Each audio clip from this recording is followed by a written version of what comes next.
Butler assassination attempt documents locked down in Congressman Kelly's office as case goes cold on link to Crooks. We've got all this and more on today's episode of Week in Review by Gateway Pundit.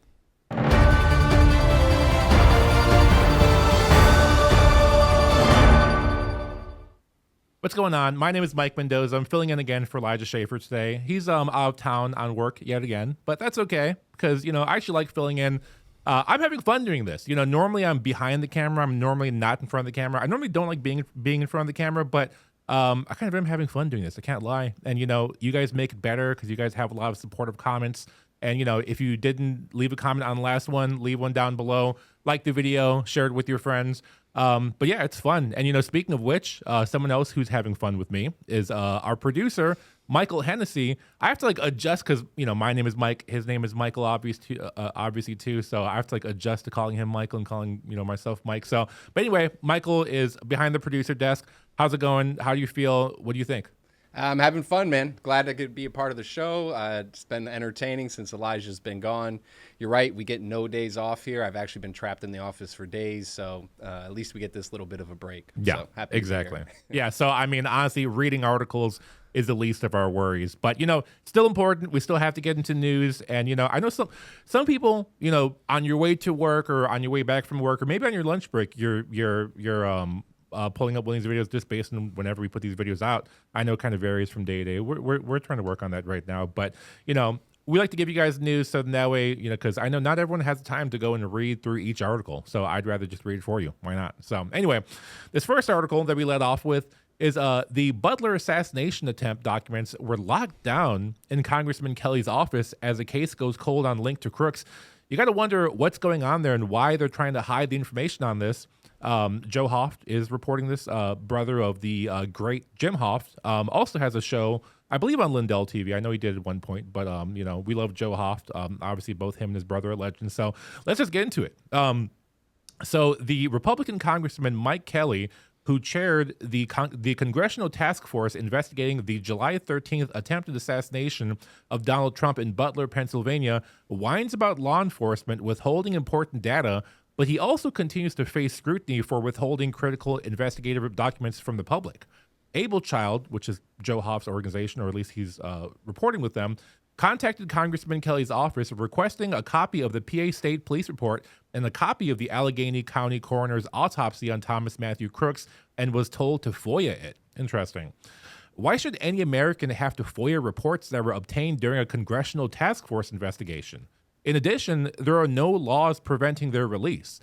The documents were used to complete the investigative report. Why should Congressman Kelly have the final say in what Americans are allowed to know about the Butler assassination attempt? The American taxpayers paid for the task force to conduct the investigation and should be entitled to see all the documents collected as part of the investigation. The congressman's office is well aware that any FOIA request could take months, if not years, to get a response.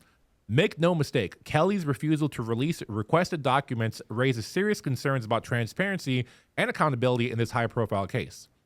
Unfortunately, despite the task force or the task force's efforts in its final 180-page report, no specific information identifying the alleged shooter and motive for the attack has been made public. Talk about waste and abuse. The task force investigation produced literally no new information about who the shooter is and why the attack occurred. It didn't even provide physical evidence to provide the alleged shooter was Thomas Crooks. Given the admittedly insubstantial report, Chairman Kelly blames law enforcement for refusing to provide requested information. Kelly's excuse for a shoddy investigation is the fault of others who are very good at stonewalling and then dismissing people as conspiracy theorists. So I'm going to cut it off there because, this is something that's kind of obvious to, people who are on our side is that, government is kind of just gets in the way. And, you would think that, a then former president almost gets assassinated. That would be enough reason to actually be a little bit more forthright. Even now we're coming out with the JFK files, albeit 60 years later or however long it's been. But yeah, it's just, everything didn't add up on that day. I remember once it was because how easy is it to get in the vicinity of the president? It's not very easy. If you go to an event where he's at, there's Secret Service all over the perimeter. There was just security at the venues. Granted, this was like an outdoor venue. But you have to wonder what's really going on, and then why only one person is taking control over these documents. Mike, I don't know what you think about this, but I know that when the assassination attempt first happened, there were so many questions. There were so many videos that came out from citizen journalists of people, people pointing out that there was a guy on the roof. And then police refused to do anything about it. And then, it even came out later that Secret Service said that they had surveyed that roof, but they decided to not get on it because it was too sloped, which Dan Bongino, or as some people call him, Dan Bongino, I'm just kidding, but Dan Bongino, who we love, even like former Secret Service, knew that something was up with that too. So I don't know what you think about this, but I do think it's interesting that, one person has control over all the documents pertaining to this momentous occasion, or not momentous occasion, but this event that went down in American history. Do you think that only one person should have control over it? And then on top of that, we still have to FOIA even more documents, even though we already had a congressional task force to pull up those documents? It seems like it doesn't make any sense. No, it definitely doesn't make any sense. The American people, we want answers for what happened that day. As you've already mentioned with the slope roofs, I mean, they're saying that using that as an excuse to why it wasn't protected. And there's a lot of other things, the sightings, people yelling about the gun, him being on top of the roof. So there was a lot of things that pointed to that, the scenario was a bad one that they were in, the sniper taking the time to shoot. Now, I'm not trying to go ahead and say that the Secret Service was behind it or anything like that, but we do have concerns, and it makes you wonder. I mean, this is our president now. He was running for election at the time, and they just go ahead and they bury it. There's no reason any of this information should be hidden. We need to know what happened that day. And the interesting is they always say is that's the only event that CNN actually wanted to cover, which is pretty weird. Mm-hmm. I'm not saying anything there, but it's just funny. But yeah, we need answers. This shouldn't be piled up on the desk. This shouldn't be swept under the rug. We want to know what happened that day, and if our government, the government was being weaponized against him, which there's signs that may point to it. So yeah, and I mean, honestly, like how it said in the article, I mean, it is a slap in the face that we have a taxpayer-funded task force go out to get the information on this, and then they're like, oh, actually, you have to FOIA everything else, which I'm sure even if you did that, it would all be redacted anyway. We know how that stuff goes already. So, but anyway, on to the next article. Democratic Rep Jamie Raskin demands Trump return deported Venezuelan gangsters and criminals to the U.S. We have a video that I can pull up for you on this real quick. Chairman, and thanks to our witnesses for joining us today. So why have 34 federal judges from 11 different districts with a combined 474 years of service on the bench, judges appointed by Presidents Reagan, Bush, Clinton, Bush, Obama, and Trump, entered 57 different preliminary injunctions and temporary restraining orders against President Trump and Elon Musk's executive orders and actions, like the ones nullifying constitutional birthright citizenship, unilaterally dismantling congressionally created agencies, or impounding and diverting funds appropriated by Congress. Well, the majority says it's because these are radical judges. And they lead off, as our good Chairman Issa did, with Judge Jeb Boasberg, the chief judge of the District Court of the District of Columbia, who enjoined the mass roundup and deportation of immigrants to an infamous El Salvadoran prison in peacetime without any due process at all, allegedly under the Alien Enemies Act of 1798, a statute explicitly limited to wartime and military invasion. Some of our colleagues have been railing against Judge Boasberg for ordering the planes to be turned around.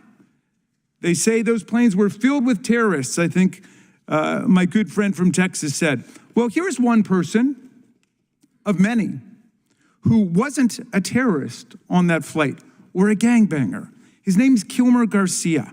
He's a Marylander married to a U.S. citizen who has a 5-year-old son with autism. And he went to pick up his son, but he was picked up first by ICE.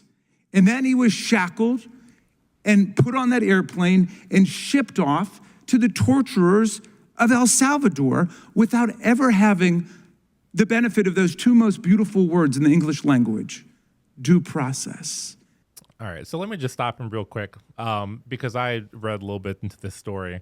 and I actually watched someone else talking about him last night. One thing that they're leaving out, which may be important, is that this guy had some run-ins with the law before, and he was also documented as an MS-13 gang member. So, I kind of talked about my position on immigration last time that I hosted the show. I'm not going to get into my full philosophy on that, or like why I think the way I think, or what I think should be done in terms of policy. But why do we care so much about people coming to okay, we just need to handle what's going on with Americans right now. That's supposed to be the core tenet of America First. But instead, we what we're going to stop okay, we're having a hard enough time getting mass deportations as it is, and because one person may have been unjustly shipped out to El Salvador, where he's going to be dealt with, Jamie Raskin talks about it as like a torture or whatever thing. I mean, honestly, yeah, MS-13 is a pretty brutal gang. So maybe this guy did turn his life around. That doesn't mean that he's immune from to justice. That doesn't mean that he shouldn't be brought to justice for stuff that he may have done in the past. But so anyway, I was kind of stumbling over my words earlier because I'm just trying to put everything together. But it's like, yeah, we should focus on what's going on here first. I'm not so concerned with someone who, it's not even someone who came here to kind of pursue the American dream. It's kind of someone who came here to get some of our benefits of living in the country. That's why he came here. It wasn't because he thought America's the best country in the world and he wants to start a business or whatever. I mean, a lot of people just come here for handouts. And then on top of that, yeah, he was a former gang member of one of the most malicious and severe and brutal gangs in all of human history. So it's why are we potentially thinking about changing our immigration policy or even hearing these people out because, oh no, this guy actually, he wasn't given due process. I mean, as far as I know, as far as I was told and from what I read, this is out of the jurisdiction of America because it doesn't fall under temporary protected status anymore. So anyway, I mean, it's just kind of ridiculous that we even have to deal with these people who come over to the country and they don't have our best interest in mind. They're just looking out for themselves. They want to leech off of us. And they come with all this baggage of being in one of the most brutal gangs ever. At least if you're coming from another country and you want to pursue the American dream and you feel like this is the best country in the world and you want to do better for yourself, I can respect that. I still don't think you should come here. I still think that you should try and build up your own country, but that's just me. So, but anyway, I want to talk to you guys about something. Have you ever wondered what happened to the legendary Chuck Norris, Walker, Texas Ranger? You might remember him. Remember all those memes back in the early 2010s? It's like, Jaws is scared of Chuck Norris. I forgot the Chuck Norris jokes now, but it's just the kind of ridiculous stuff about Chuck Norris. But that guy, yeah, Chuck Norris. Well, I saw a video of him recently, and I was honestly kind of shocked. He's in his 80s, and he's still kicking butt and working out and staying active. I went to the gym this morning and I barely had energy to get through 2 sets. I did a little bit of treadmill or whatever, but I'm just my kid's been keeping me up. And then meanwhile, Chuck Norris is he's 80 years old and he's still kicking, but he's still going to the gym. He still has energy for his grandkids. And what's even more shocking is that he's even stronger than he was before. And some people may call it old man strength. But I think what it is he found out this simple thing that he's doing and that even his wife is doing, and it's making a world of a difference. And they both feel like they're 10 years younger, which at that age is very significant. I mean, I guess if I felt 10 years younger, it'd be significant for me too. But both of them feel leaner. They have energy all day. And just everything is just running like a well-oiled machine. And I think it's because of this video that not because of the video, but he talks about what change he made in this video. It's really quick. I think it's 10 minutes long, whatever. You can watch it, but you can find out what change he made at chuckdefense.com/pundit or click the link below in the video. I think it'll change the way that you think about your health because it's really just one simple change that he made. It's nothing groundbreaking. It's not some crazy routine that you have to do. It's really one simple change that he did. So again, that's chuckdefense.com/pundit. It's right there on the screen, chuckdefense.com/pundit. click on the link in the description and then watch the video now.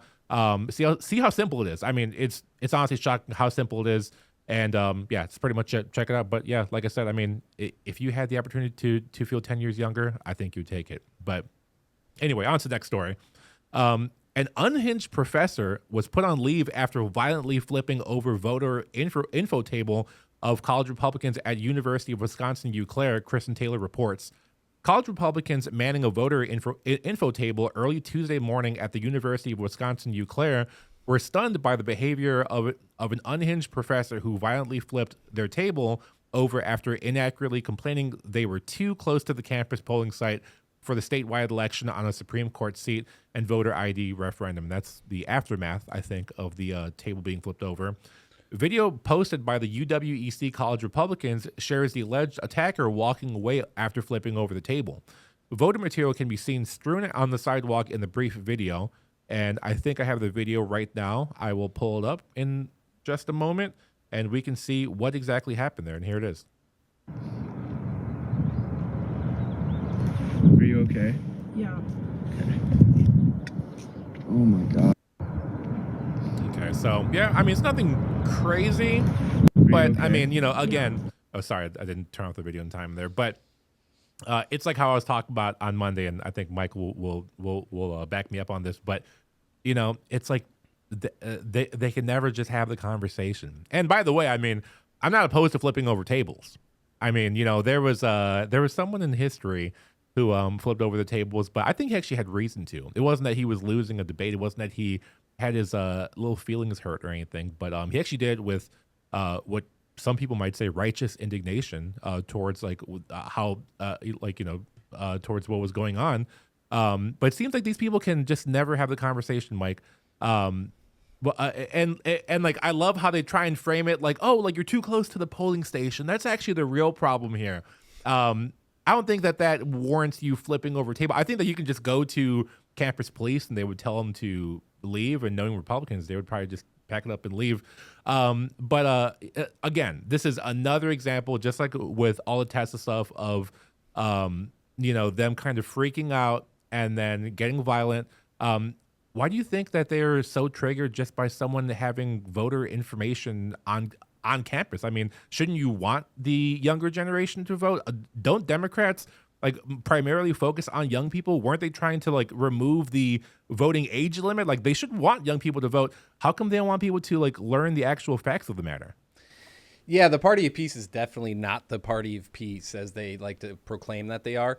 I think it comes down to a lot of meltdown. Everything's based off emotion instead of logic, you know. And I know him being a you know, professor or whatever he may be, you would think it would be the opposite. But a lot of these colleges, you have many of the teachers that they have in them, unfortunately, are very left leaning, and sometimes it could become like an indoctrination camp.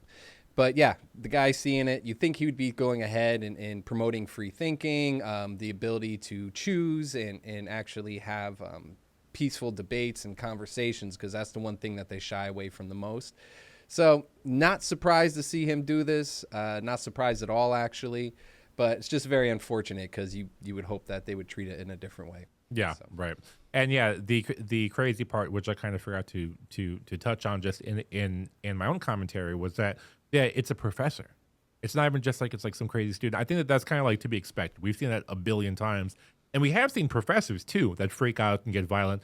But you know, I think that was kind of like more so expected 10 years ago. But in 2025, we're still doing this. We're still having libtards freaking out. Like, come on, like Trump isn't even as extreme as I would like him to be. I think that they just have this image in their head of Trump of like being some fascist dictator. I mean, you know, they were talking about that all throughout the campaign leading up to the presidential election. So, you know, they're still thinking that anyway. But next thing I want to talk about, actually, and I have some right here, but you know, speaking of which, speaking of people who are freaking out because they can't keep their emotions in check, we're witnessing a generational decline in men's testosterone, obviously, because of people like this, people who can't, you know, put up with viewpoints that might be foreign to them or might not completely align with their worldview. And that's because of a lot of things. It's because of lifestyle choices, diet, exposure to environmental toxins. Obviously, there's microplastics. There's a bunch of stuff in the water. And this decline can result in persistent fatigue, diminished strength, reduced libido, mood swings, case in point, and just an overall loss of vitality. I mean, you don't feel like yourself as a man when your testosterone levels aren't where they should be. It's not letting you be your best self. But luckily for you guys, you can take control of your vitality with Man's Edge from Neutronics Labs, which is a natural solution to support healthy testosterone levels. Other people, they can go out and get shots, or they can. There's other ways to support your testosterone, but I mean, this one is way better because there is this carbon delivery system that helps you actually absorb it rather than actually just taking supplements here and there. I mean, that can get very tedious, like having to maintain a routine of taking 20 pills a day or something. I also do that too, but it's kind of just it gets tedious, but this is kind of a more foolproof way that you can get all those same benefits. And it's more than just a standard booster. It combines powerful ingredients like fenugreek, IGF-1, NO2, and other stuff that helps you feel your best. Even just fenugreek alone increases testosterone levels by up to 46%. And unlike traditional powders and pills, Man's Edge offers up to 98% absorption, which is really good. Most times with pills, you don't get anywhere near that, which ensures that you receive the full benefits of these clinically proven ingredients. Even Frank Stallone takes this. Yeah, that Frank Stallone, Sylvester Stallone's brother. And he's a jacked guy. He's in his older years now, but he still looks really good for his age. Looks better than me. So join Frank Stallone and thousands of men rediscovering their vitality daily with Man's Edge. You can check it out at the link below, tboostnow.com, promo code Elijah. They have the buy one, get one free with auto ship, and you get a discount, I think, if you use that link. But sign up for that auto ship program today and save 50% on all your orders. Just like I said, reclaim your lost youth and energy. Visit the link below and then go to tboostnow.com. Use code Elijah and save an additional 10% on your first order. So check it out. It's definitely worthwhile. It's not one of these snake oil supplements that everyone hawks nowadays. This is actually proven stuff. There's actually clinical research, and Dr. Fong, if you ever want to learn more about it, Dr. Fong does a ton of interviews. He's done interviews with us before on Elijah's channel on Slightly Offensive. He's the real deal. He's a great guy.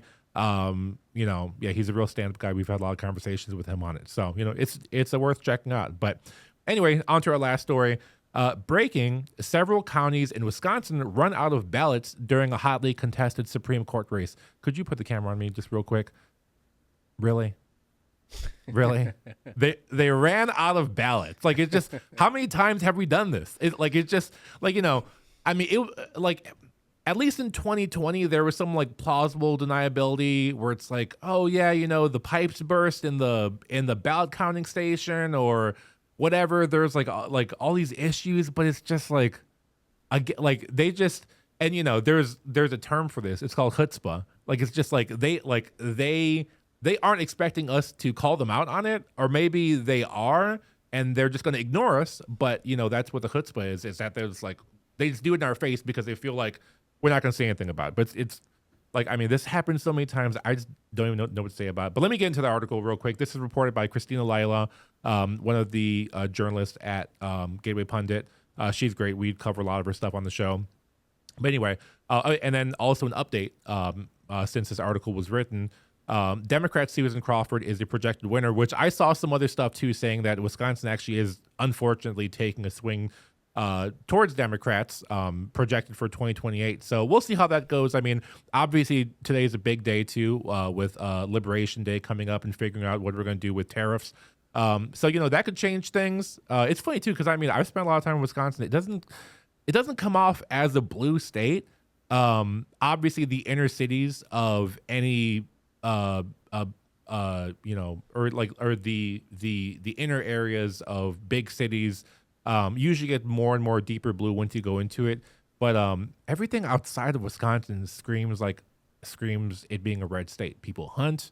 They like cheese. I guess that liking cheese isn't a benchmark of being a Republican, but that's just a Wisconsin thing. They're into their dairy, but they're farmers. They're farmers. They hunt. It just doesn't come off as a blue state. But then there are a lot of people who are, let's just say, they're kind of self-hating whites. There's a lot of that in Wisconsin, I've noticed. So I don't know what's going on there. But let's get back to this article real quick. So, okay, yeah, there was an update. Democrat Susan Crawford is a projected winner. Several counties in Wisconsin ran out of ballots during a highly contested state Supreme Court race. 7 voting sites had 0 ballots due to unprecedented turnout. The GOP encouraged voters in Wisconsin to stay in line. And then this is a tweet from the GOP saying, Wisconsin, if you're still in line, stay in line. You have the right to cast your ballot if you run any problems. And then they gave kind of a helpline, the Protect the Vote hotline. Polls already closed in Wisconsin in the state Supreme Court race that pits Republican Brad Schmiel against far-left Democrat Susan Crawford, which unfortunately he lost. The race will decide the future of Wisconsin, including election laws, voter ID laws, ballot drop boxes, and the redistricting of the state's 8 U.S. House seats. Currently, Republicans in Wisconsin hold a 6-2 majority in U.S. House seats, and yet surprisingly, Democrats are able to win statewide races. That's weird. Some locations are experiencing ballot shortages due to the higher voter turnout, ABC 12 reported. Ballot shortages. Yes, some Wisconsin polling locations did run out of ballots. More ballots are coming. I'm asking you to check on your local polling location and encourage everyone to stay in line. Ballots are coming. Hold the line. And that was from Scott Pressler, who is very well known to be an advocate of voting and getting people out to vote. He's probably one of the best in the game. CNN also reports on the ballot shortages. We just learned from the executive director of the Milwaukee Election Commission that multiple sites were either running low or ran out of ballots, CNN reported. And then this is just this is from Colin Rugg. Multiple counties in Wisconsin are reporting that they're running out of ballots, kind of same thing that we've been going over already here. So I guess the rest are just ads. So never mind, you can take off screen. But yeah, like I said earlier, Mike, I don't know if you have any input on this. I'm trying to keep this video as short as possible. I'm already coming up on 30 minutes. Last time it was 43 minutes. I just like talking. I like kind of riffing on this stuff. But yeah, I mean, it is interesting that they run out of ballots every time. There's always some kind of issue. And, you know, I mean, do you think it's that they were trying to get Republicans out of line, and then, you know, they would hear the reports, and obviously Democrats vote from home. I don't know if you can vote from home in these elections, but I'm sure you can, or if that's just like a general presidential election thing. But what was the strategy here? I mean, I think it was to discourage Republicans from voting. Also to Wisconsin, like, you know, there's Milwaukee, and then there's like Green Bay, there's Eau Claire, whatever. I mean, do you think that they were kind of just putting this out there just to get Republicans away from the ballot box, or what was actually going on here, you think? Well, I can tell you that the American people were losing faith in the election process. Everything from what happened in 2020, and then even this current election. I mean, we were blessed enough to have President Trump come into office, but the games that were played, and the crazy part is, if you look at other places, so for instance, India, I think it's like 24 or 48 hours they're able to go through, like, you know, X amount of people, which is way more than a state of California, which ends up taking about 1 to 2 weeks. So what we want is, we actually want accurate, fast elections. You know, elections should not be going past a weak point. We should be getting the results right away. And the fact that you're running out of ballots, and the crazy part is, usually when this scenario happens, a Democrat wins. It's not a Republican. So it makes us lose faith in the system. Now, voting is very important. We must continue to vote. You know, it's our right. And the second that we step away from that, that's when we start to lose who we are. So we have to make sure that we are voting. But it's just crazy. It always goes the same way. You know, it's something that us and the American people were very tired of. We want fast, fair elections, and we want the truth. So yeah.